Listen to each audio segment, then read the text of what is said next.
जय श्री गणेश जय श्री हरि। 6 मार्च दिन बुधवार। फागुन मास चल रहा है और फागुन मास में सम्मिलित रूप से महादेव की पूजा के साथ में श्री हरि और चंद्र देव की पूजा एक साथ करने से संपूर्ण फल की प्राप्ति होती है।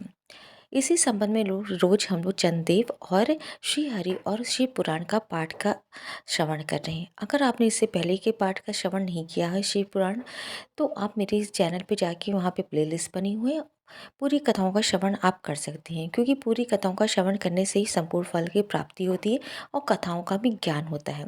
इससे पहले आप चैनल को प्लीज़ सब्सक्राइब कर दीजिए और वीडियो को ज़्यादा से ज़्यादा शेयर करके लाइक और कमेंट्स किया कीजिए। चंद देव से संबंधित एक बहुत ही प्यारी पौराणिक कथा है जो इस प्रकार है। सुंदर सलोनी चंद्रमा को देवता के समान ही पूजनीय माना गया है। चंद्रमा के जन्म की कहानी पुराणों में अलग अलग मिलती है। ज्योतिष और वेदों में चंद्र को मन का कारक कहा गया है।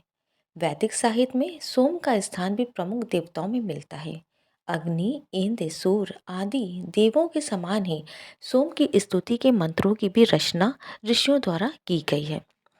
मासत एवं अग्नि पुराण के अनुसार जब ब्रह्मा जी ने षष्ठी रश्मि का विचार किया तो सबसे पहले अपने मानसिक संकल्प से मानस पुत्रों की रचना की। उनमें से एक मानस पुत्र ऋषि अत्रि का विवाह ऋषि कर्दम की कन्या अनुसुईया से हुआ, जिससे दुर्वासा, दत्तात्रेय व सोम 3 पुत्र हुए। सोमचंद का ही एक नाम है। हर हर महादेव। आज की कथा आपको अगर पसंद आई हो तो वीडियो को ज़्यादा से ज़्यादा शेयर और लाइक करके सब्सक्राइब कीजिए चैनल को, और कमेंट्स में हर हर महादेव लिखा कीजिए। हर हर महादेव। शिव पुराण हिंदी में संक्षिप्त। शिव पुराण तारकासुर के सताए हुए देवताओं का ब्रह्मा जी को अपनी कष्ट कथा सुनाना, ब्रह्मा जी का उन्हें पार्वती के साथ शिव के विवाह के लिए उद्योग करने का आदेश देना, ब्रह्मा जी के समझाने से तारकासुर का स्वर्ग को छोड़ना और देवताओं का वहां रहकर लक्ष्य सिद्धि के लिए यत्नशील होना। सूत जी कहते तदंतर नारद जी के पूछने पर पार्वती के विवाह के विस्तृत प्रसंग को उपस्थित करते हुए ब्रह्मा जी तारकासुर की उत्पत्ति, उसके उग्र तप, मनोवांछित वर प्राप्ति तथा देवताओं और असुर सबको जीत कर स्वयं इंद्र पद पर प्रतिष्ठित हो जाने की कथा सुनाई। तत्पश्चात ब्रह्मा जी ने कहा, तारकासुर तीनों लोगों को अपने वश में करके जब स्वयं इंद्र हो गया तब उसके सामने दूसरा कोई शासक नहीं रह गया। वे जितेंद्रिय असुर त्रिभुवन का एकमात्र स्वामी होकर अद्भुत ढंग से राज का संचालन करने लगा। उसने समस्त देवताओं को निकालकर उनकी जगह दैत्यों को स्थापित कर दिया और विद्याधर आदि दैत्य योगिनी को स्वयं अपने कर में लगाया। मुनि तदंतर तारकासुर के सताए हुए इंद्र आदि संपूर्ण देवता अत्यंत व्याकुल और अनाथ होकर मेरे शरण में आए। उन सब ने मुझे प्रजापति को प्रणाम करके बड़ी भक्ति से मेरा स्तवन किया और अपने दरुण दुख की बातें बताकर कहा, प्रभु आप ही हमारी गति हैं, आप ही हमें कर्तव्य का उपदेश देने वाले हैं और आप ही हमारे दाता एवं उद्धारक हैं। हम सब देवता तारकासुर नामक अग्नि में जलकर अत्यंत व्याकुल हो रहे हैं। जैसे सन्निपात रोग में प्रबल औषधि भी निर्मल हो जाती है, उसी प्रकार उस असुर ने हमारे सभी क्रूर उपायों को बलहीन बना दिया है। भगवान विष्णु के सुदर्शन चक्र पर अवलंबित रहती है, परंतु वह भी उसके कंठ पर कुंठित हो गया। उसके गले में पड़कर वह ऐसा प्रतीत होने लगा मानो उस असुर को फूल की माला पहनाई गई हो। मुनि देवताओं का ये कथन सुनकर मैंने उन सबसे समयोचित बात कही, देवताओं मेरे ही वरदान से दैत्य तारकासुर इतना बढ़ गया है, अतः मेरे हाथों ही उसका वध होना उचित नहीं है। जो जिसे पल कर बड़ा हो उसका उसी के द्वारा वध होना योग्य कार्य नहीं है। विष के वृक्ष को भी यदि स्वयं शीश कर बड़ा किया गया हो तो उसे स्वयं काटना अनुचित माना गया है। तुम लोगों को सारा कार्य करने योग्य भगवान शंकर हैं, किंतु वह तुम्हारे कहने पर भी स्वयं उस असुर का सामना नहीं कर होगा। मैं जैसा उपदेश करता हूँ तुम वैसा कार्य करो। मेरे वर के प्रभाव से ना मैं तारकासुर का वध कर सकता हूँ, ना भगवान विष्णु कर सकते और ना भगवान शंकर ही उसका वध कर सकते। दूसरा कोई वीर पुरुष अथवा सारे देवता मिलकर भी उसे नहीं मार सकते। ये मैं सत्य कहता हूँ देवताओं, यदि शिव जी के वीर से कोई पुत्र उत्पन्न हो तो वही तारक दैत्य का वध कर सकता है, दूसरा नहीं। सूर्य श्रेष्ठ गण, इसके लिए जो उपाय मैं बताता हूँ उसे करो। महादेव जी की कृपा से वह उपाय अवश्य सिद्ध होगा। पूर्व काल में जिस दश कन्या सती ने दश के यज्ञ में अपने शरीर को त्याग दिया था, वही इस समय हिमालय पत्नी मेनका के गर्भ से उत्पन्न हुई है। ये बात तुम्हें भी विदित ही है। महादेव जी उस कन्या का परिग्रहण अवश्य करेंगे, तथापि देवताओं तुम स्वयं भी इसके लिए प्रयत्न करो। तुम अपने यत्न से ऐसा उद्योग करो जिससे मेनका कुमारी पार्वती भगवान शंकर अपने वीर का आदान कर सके। भगवान शंकर ऊर्ध्वरेता हैं, उनका वीर ऊपर की ओर उठा हुआ है। उनको वीर को प्रस्खलित करने में केवल पार्वती ही समर्थ है, दूसरी कोई अबला अपनी शक्ति से ऐसा नहीं कर सकती है। गिरिराज की पुत्री वे पार्वती इस समय युवा अवस्था में प्रवेश कर चुकी हैं और हिमालय पर तपस्या में लगे हुए महादेव जी की प्रतिदिन सेवा करती हैं। अपने पिता हेमवानु के कहने से काली शिवा अपने दो सखियों के साथ ध्यान परायण परमेश्वर शिव की सग्र सेवा करती हैं। तीनों लोकों में सबसे अधिक सुंदरी पार्वती शिव के सामने रहकर प्रतिदिन उनकी पूजा करती हैं, तथापि वे ध्यान मगन महेश्वर मन से भी ध्यानहीन स्थिति में नहीं आते हैं, अर्थात ध्यान भंग करके पार्वती की ओर देखने का विचार भी मन में नहीं लाते हैं। देवताओं, चंद्रशेखर जिस प्रकार काली को अपनी भारिया बनाने की इच्छा करे, वैसी चेष्टा तुम लोग शीघ्र ही प्रयत्न पूर्वक करो। मैं उस दैत्य के स्थान पर जाकर तारकासुर को बुरे हट से हटने की चेष्टा करूंगा। अतः अब तुम लोग अपने स्थान को जाओ।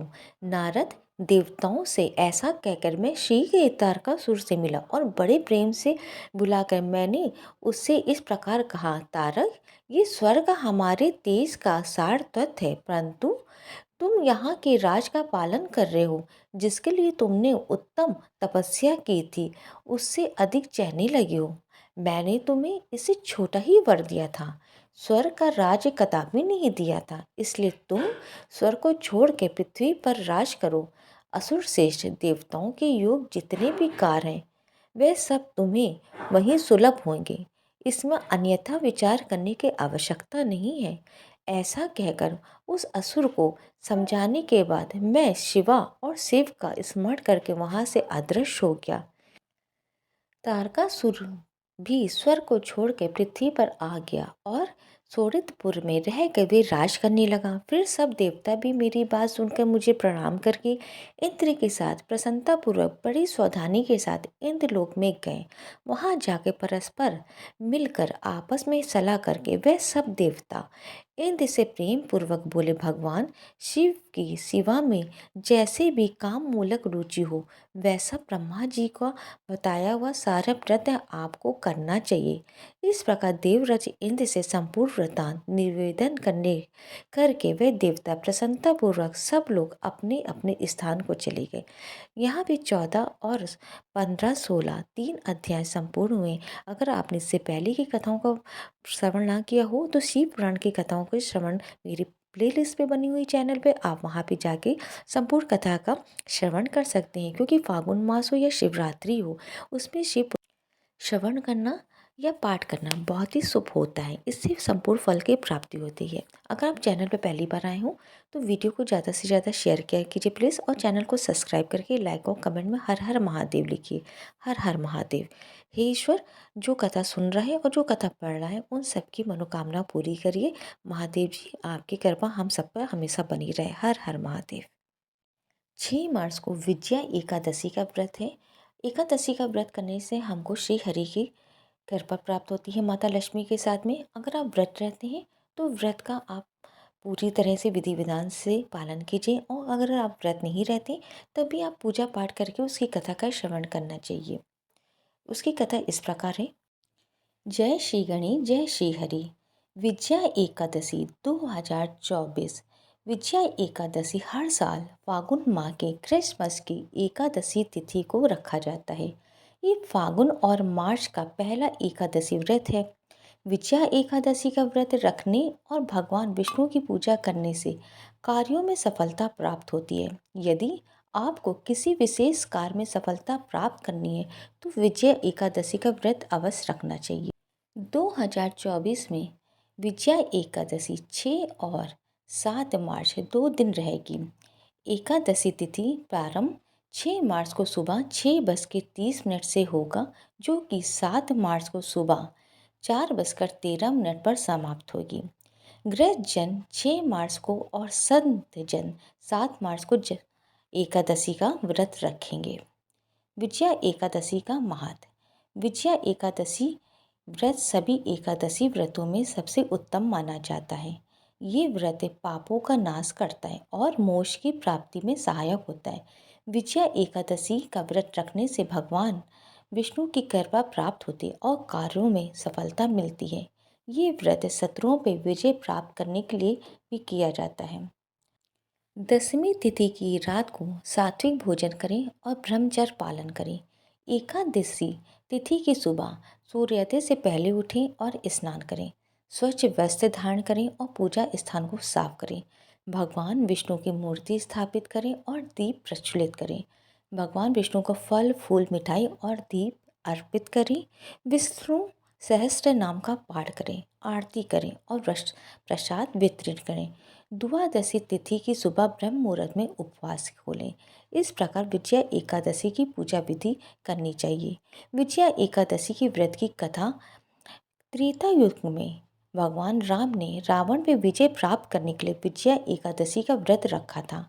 भगवान राम ने लंका पर विजय प्राप्त की और माता सीता को रावण के बंधन से मुक्त कराया।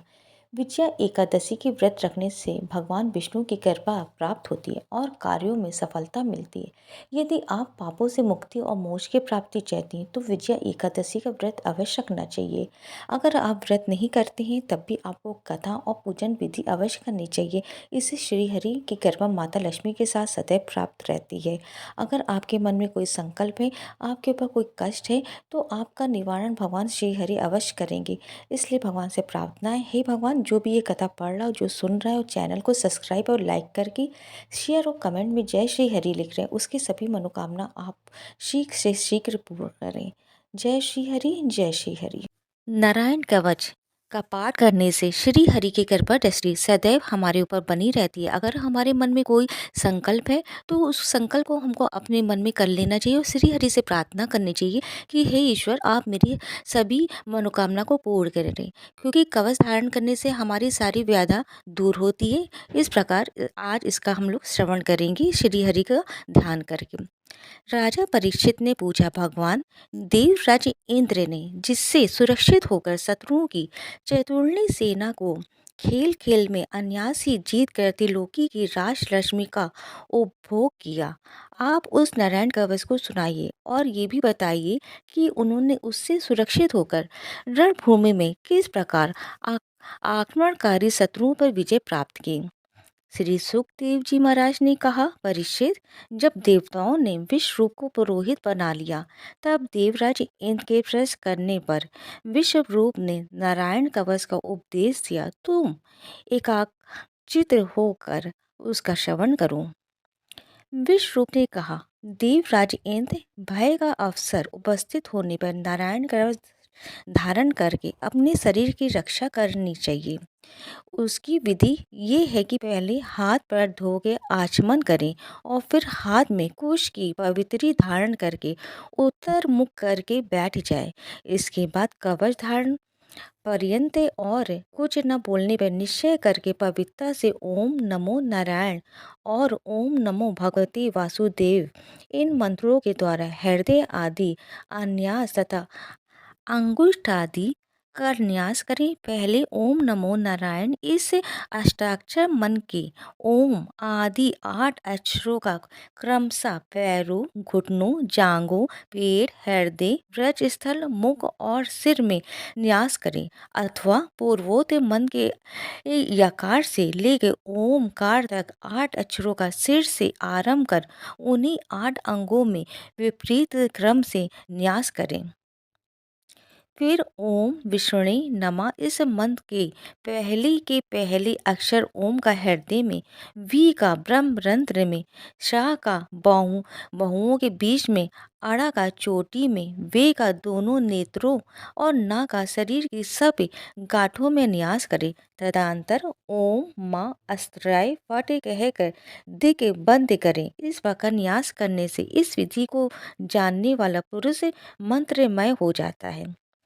इसके बाद समग्र ऐश्वर्य, धर्म, यश, लक्ष्मी, ज्ञान और वैराग से परिपूर्ण इष्ट देव भगवान का ध्यान करे और अपने को भी तत्रूप ही चिंतन करे। तत्पश्चात विद्या, तेज और तप स्वरूप इस कवच का पाठ भगवान श्री हरि गणु जी के पीठ पर अपने चरण कमल रखे हुए अणिमा आदि 8 सिद्धियां उनकी सेवा कर रही हैं। 8 अंगूठों में शंख, चक्र, ढाल, तलवार, गदा, बाण, धनुष और पास फंदा धारण किए हुए हैं। वही ओंकार स्वरूप प्रभु सब प्रकार से सब ओर से मेरी रक्षा करें। मत्स्य मूर्ति भगवान जल के भीतर जल जंतुओं से और वरुण के पास से मेरी रक्षा करें। माया से ब्रह्मचारी रूप धारण करने वाले वामन भगवान स्थल पर और विश्व रूप श्री त्रिविक्रम भगवान आकाश में मेरी रक्षा करें। जिनकी घोर अट्टहास करने पर सब दिशाएं गूंज उठी थी और गर्भवती दैत्य पत्नियों के गर्भ गिर गए थे। वे दैत्य युद्ध पतियों के शत्रु भगवान नरसिंह किले, जंगल, रणभूमि आदि विकट स्थानों में मेरी रक्षा करें। अपने दाढ़ों पे पृथ्वी को उठा लेने वाले यज्ञ मूर्ति वराह भगवान मार्ग में परशुराम जी पर्वतों के शिखरों और लक्ष्मण जी के सहित भरत के बड़े भाई भगवान रामचंद्र प्रवास के समय मेरी रक्षा करें। भगवान नारायण मरण मोहन आदि भयंकर अभिचारों और सब प्रकार के प्रमादों से मेरी रक्षा करें। ऋषि श्रेष्ठ नर गर्भ से योगेश्वर भगवान दत्तात्रेय योग के विघ्नों से और त्रिगुणाधिपति भगवान कपिल कर्म बंधन से मेरी रक्षा करें। परम ऋषि सनत कुमार कामदेव से है गरीब भगवान मार्ग में चलते समय देव मूर्तियों को नमस्कार आदि ना करने के अपराध से, देव ऋषि नारद सेवा अपराधों से और भगवान कश्यप सब प्रकार के नरकों से मेरी रक्षा करें।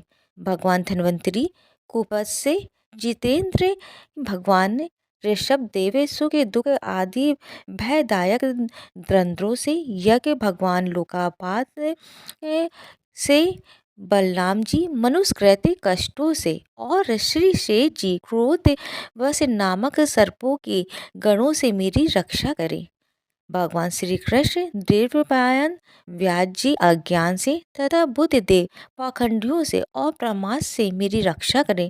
धर्म रक्षा करने वाले महान अवतार धारण करने वाले भगवान कालिक पाप बहुल कालिकाल के दोषों से मेरी रक्षा करें। प्रातःकाल भगवान केशव अपनी गदा लेकर, कुछ दिन चढ़ जाने पे भगवान गोविंद अपनी बांसुरी लेके, दोपहर की पहली भगवान नारायण अपनी तीक्ष्ण शक्ति लेकर और दोपहर को भगवान विष्णु चक्र राज सुदर्शन लेके मेरी रक्षा करें। तीसरे पहर में भगवान मधुसूदन अपना प्रचंड धनुष लेके मेरी रक्षा करें। सायंकाल में ब्रह्मा आदि त्रिमूर्तिधारी माधव सूर्यास्त की बात हर ऋषिकेश अर्धरात्रि के पूर्व तथा अर्धरात्रि के समय अकेले भगवान पद्मनाभ मेरी रक्षा करें। रात्रि के पिछले प्रहर में श्री वासलाचन श्री हरि उषा काल में खड़गधारी भगवान जनार्दन सूर्योदय से पूर्व श्री दामोदर और संपूर्ण संध्याओं में काल मूर्ति भगवान विश्वेश्वर मेरी रक्षा करें।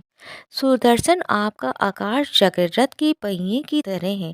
आपके किनारे का भाग प्रलयकालीन अग्नि के समान अत्यंत तीव्र है। आप भगवान की प्रेरणा से सब ओर घूमते रहते हैं, जैसे आग वायु की सहायता से सूखी घास फूस को जला डालती है, वैसे ही आप हमारी शत्रु सेना को शीख से शीख जला दीजिए।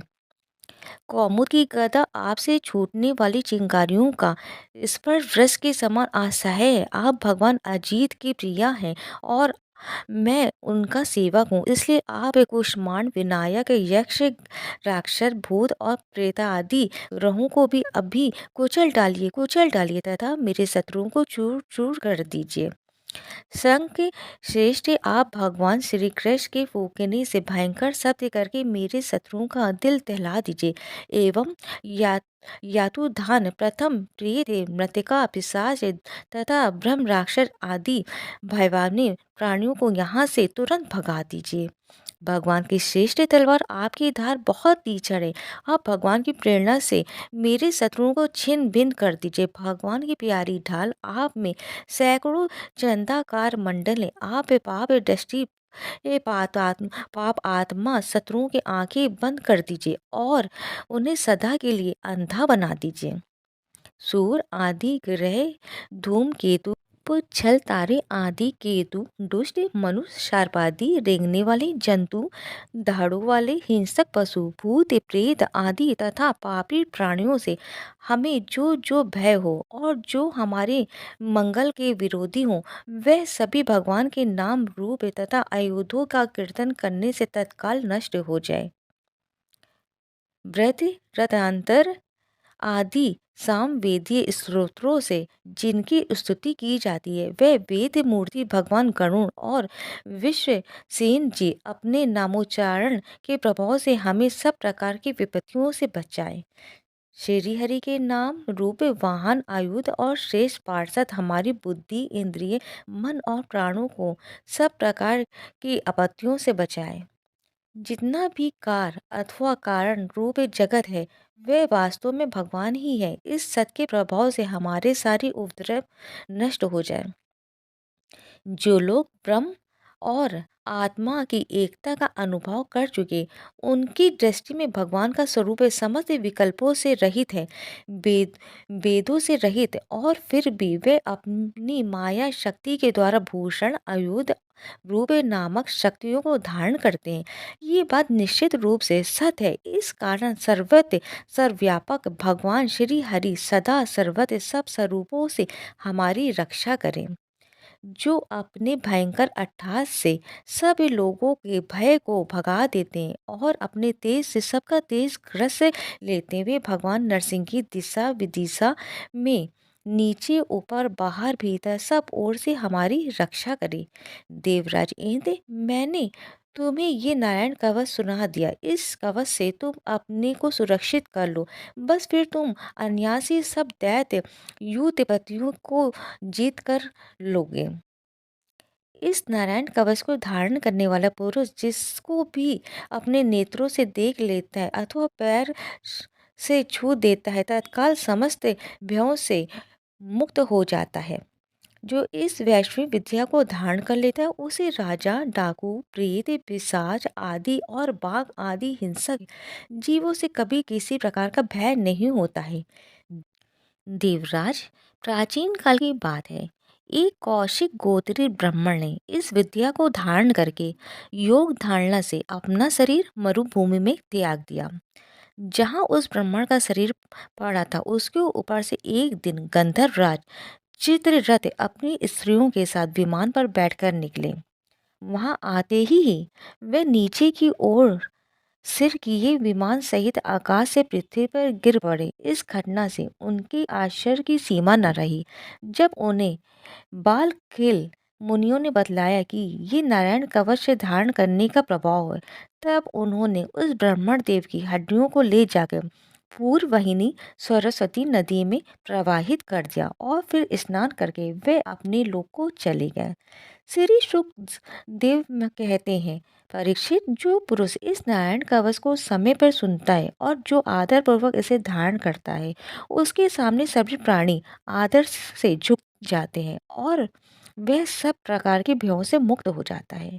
परीक्षित, सतकृत इंद्र ने आश्चर्य विषय रूप जी से ये वैष्णवी विद्या प्राप्त करके रणभूमि में असुरों को जीत लिया और वे त्रैलोक लक्ष्मी का उपभोग करने लगे।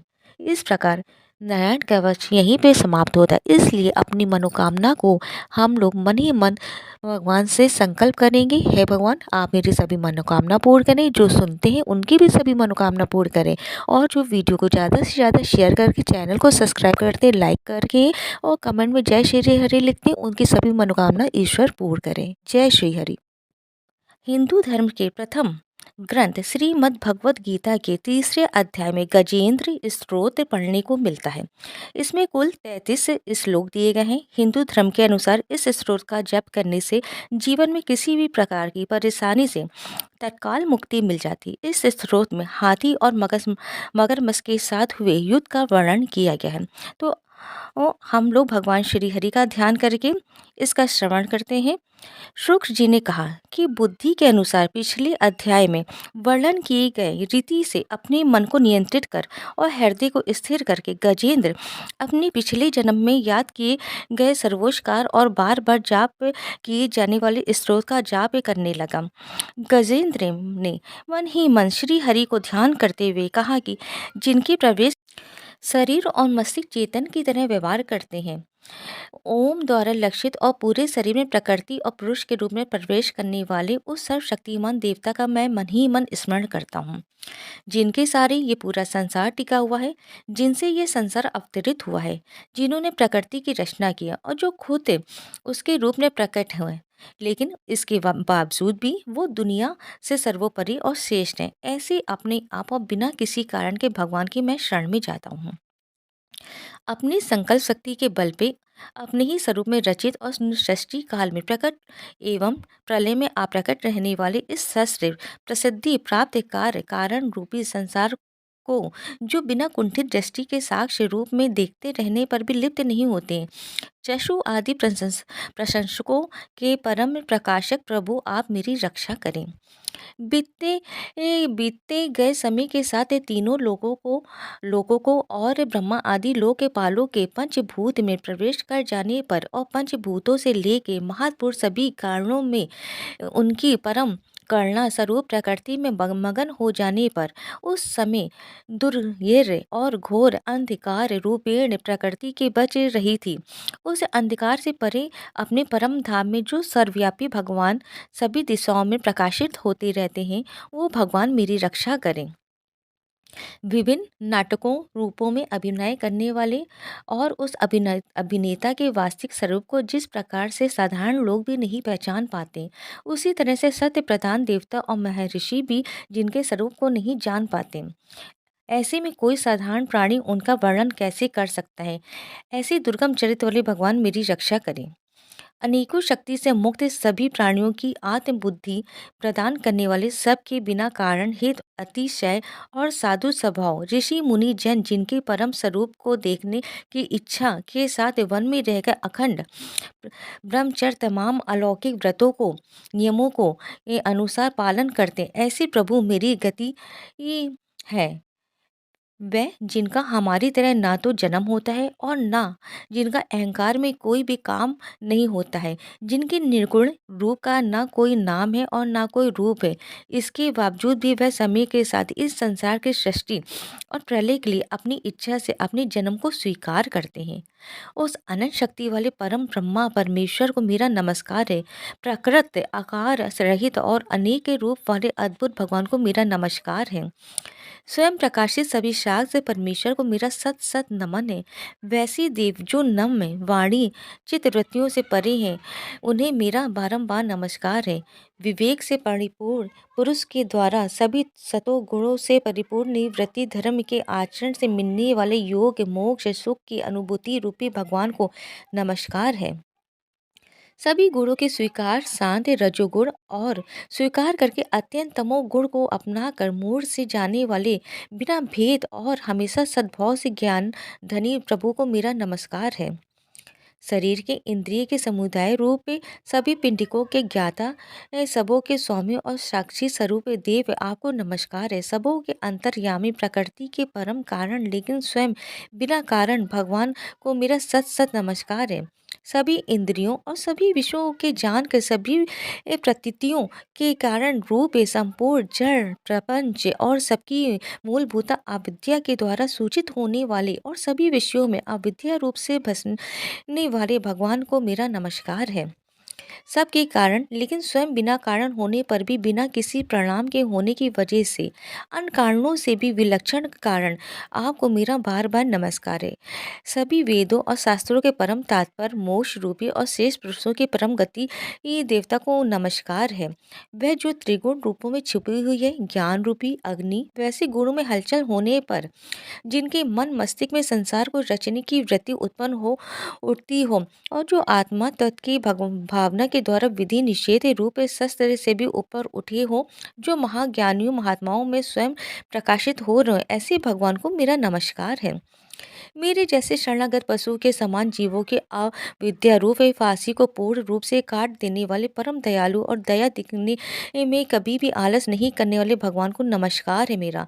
मैं अपने अंश से सभी जीवों के मन में अंतर्यामी रूप से प्रकट होने वाले सर्व नियंता अनंत परमात्मा आपको मेरा नमस्कार है। जो शरीर पोते मित्र घर और संपत्ति सहित कुटुंबियों में अशक्त लोगों के द्वारा कठिनाई से मिलते हैं और मुक्त पुरुषों के द्वारा अपने हृदय में निरंतर चिंतित ज्ञान स्वरूप सर्व समर्थ परमेश्वर को मेरा नमस्कार है। वह जिन्हें धर्म अभिलिषित भोग के धन और मोक्ष की कामना से मनन करके लोग अपनी मनचाही इच्छा पूर्ण कर लेते हैं अभी तो जिन्हें विभिन्न प्रकार आयाचित भोग और अविनाशी पार्षद शरीर भी देते हैं वैसे अत्यंत दयालु प्रभु मुझे इस प्रकार की विपदा से हमेशा के लिए बाहर निकाले। वह जिनके एक से अधिक भक्त हैं जो मुख्य रूप से एकमात्र उसी भगवान के शरण में जो धर्म अर्थ आदि किसी भी पदार्थ की अभिलाषा नहीं रखते हैं जो केवल उन्हीं के परम मंगलमय एवं अत्यंत विलक्षण चरित्र का गुणगान करते हैं उनके आनंदमय समुद्र में गोते लगाते हैं। उन अविनाशी सर्वव्यापी सर्वमान ब्रह्मादि के भी नियामक भक्तों के लिए भी हमेशा प्रकट होने वाले भक्ति योग द्वारा प्राप्त अत्यंत निकट होने पर भी माया के कारण अत्यंत दूर महसूस होने वाले इंद्रियों के द्वारा आगमय और अत्यंत दुर्विक अंतर रहित लेकिन सभी के आदि कारक और सभी तरफ से परिपूर्ण उस भगवान की मैं स्तुति करता हूँ। वो जो ब्रह्मा सहित सभी देवता चारों वेद समस्त चर और अचर जीव के नाम और आकृति भेद से जिनके अत्यंत क्षुद्र अंशों से रचित हैं जिस तरह से जलती हुई अग्नि की लपटें और सूरज की किरणें हर बार बाहर निकलती हैं और फिर से अपने कारण में लीन हो जाती हैं उसी प्रकार बुद्धि मस्तिष्क इंद्रियों और नाना योगिनियों के शरीर से जिन गुणों से प्राप्त शरीर जो स्वयं प्रकाश से परमात्मा से अवतरित होकर फिर से उन्हीं में लीन हो जाता है। वह भगवान जो ना तो देवता है न असुर न मनुष्य और ना ही मनुष्य से नीचे किसी अन्य योनि के प्राणी ना ही वो स्त्री है ना ही पुरुष है और ना ही नपुंसक है और ना ही वो कोई ऐसी जीव है जिनका इन तीनों ही श्रेणी में समावेश है। वो ना तो गुण है ना कर्म है वो ना ही कार्य और ना ही कारण इन सभी योनियों का निषेध होने पर जो बचता है वही उनका असली रूप है। ऐसे प्रभु मेरा उत्थान करने के लिए प्रकट हूँ। अब मैं मगरमच्छ के चंगुल से आज़ाद होने के बाद जीवित नहीं रहना चाहता हूँ। इसकी वजह ये है कि मैं सभी तरफ से अज्ञानता से ढके इस हाथी के शरीर का क्या करूँ। मैं आत्मा के प्रकाश से ढक देने वाले अज्ञानता से युक्त इस हाथी के शरीर से मुक्त होकर होना चाहता हूँ जिसका काल क्रम से अपने नाश नहीं होता है बल्कि ईश्वर की दया और ज्ञान से उदय हो पाता है। इस प्रकार से मोक्ष के लिए ललाहित संसार के रचयिता स्वयं संसार रूप में प्रकट है, लेकिन संसार से परे संसार में एक खिलौने की भांति खेलने वाले संसार में आत्म रूप से व्याप्त अजन्मा सर्वव्यापी एवं प्रत्यय वस्तुओं में सर्वश्रेष्ठ श्री हरि का केवल स्मरण करता हूँ और उनके शरण में जाता हूँ। वह जिन्होंने भगवत शक्ति रूपी योग के द्वारा कर्मों को जला डाला है, जिन्हें समस्त योगी ऋषि अपने योग के द्वारा अपने शुद्ध हृदय में प्रकट देखते हैं, उन योगेश्वर भगवान को मेरा नमस्कार है। वह जिनके गुणे शक्तियों का राग रूप विवेक और आशाएं हैं, जो सभी इंद्रियों के विषय रूप में मौजूद हैं, वे जिनकी इंद्रियां समस्त विषयों में ही बसी रहती हैं, ऐसे लोगों को जिनको मार्ग मिलना भी संभव नहीं है, वैसी शरणागत एवं अपार शक्तिशाली वाले भगवान आपको बारंबार नमस्कार है। वे जिनकी अविद्या नाम की शक्ति के कार्य रूप से ढके हुए, जिनके रूप को जीव समझ नहीं पाते, ऐसे अपार महिमा वाले भगवान की मैं शरण लेता हूँ। श्री शुक्रदेव जी कहते हैं कि वे जिसने पूर्ण प्रकार से भगवान के भेद रहित सभी निराकार रूप का वर्णन किया था, उस गजराज के करीब जब ब्रह्मा जी साथ में अन्य कोई देवता नहीं आए, जो अपने विभिन्न प्रकार के विशेष विग्रहों को ही अपना रूप मानते, ऐसे में साक्षात विष्णु जी जो सभी के आत्मा होने के कारण सभी देवताओं के रूप हैं, तब वहाँ प्रकट हुए। गजराज को इस प्रकार से दुखी देख और उसके पढ़े गए स्तुति को सुन के चक्रधारी प्रभु इच्छानुसार वेग वाले गरुड़ की पीठ पर सवार होकर सभी देवताओं के साथ उस स्थान पर पहुंचे जहां पर वह गज था। सरोवर के अंदर महाबलशाली मगरमच्छ द्वारा जकड़े जकड़े और दुखी उस हाथी ने आसमान में गरुड़ की पीठ पर बैठे और हाथों में चक्र लिए भगवान विष्णु को आते हुए जब देखा, तो वे अपनी सूंड में पहले से ही उनकी पूजा के लिए रखे कमल के फूल को श्री हरि पर बरसाते हुए कहने लगे, सर्व पूज्य भगवान श्री हरि आपको मेरा प्रणाम है, सर्व पूज्य भगवान श्री हरि आपको मेरा नमस्कार है। लाचार हाथी को देखकर श्री हरि विष्णु गरुड़ से नीचे उतर गए, सरोवर में उतर आए और बेहद दुखी होकर ग्रह सहित उस गज को तुरंत ही सरोवर से बाहर निकाल आए और देखते ही देखते अपने चक्र से मगरमच्छ के गर्दन को काट दी और हाथी को उस पीड़ा से बाहर निकाल लिया। जय हो, जय श्री हरि, जय श्री विष्णु। जो भी गजेन मोक्ष पाठ को सुनता है, उसके सभी पाप श्री हरि जी तत्काल दूर कर दे। इस जाप को करने से व्यक्ति बड़े से बड़े कर्जों से मुक्त हो जाता है। अगर आपको कथा पसंद आए, वीडियो पसंद आए, तो वीडियो को ज़्यादा से ज़्यादा शेयर कीजिएगा, चैनल को सब्सक्राइब करके लाइक करके जय श्री हरि लिखिएगा। जय श्री राधे, जय श्री कृष्ण।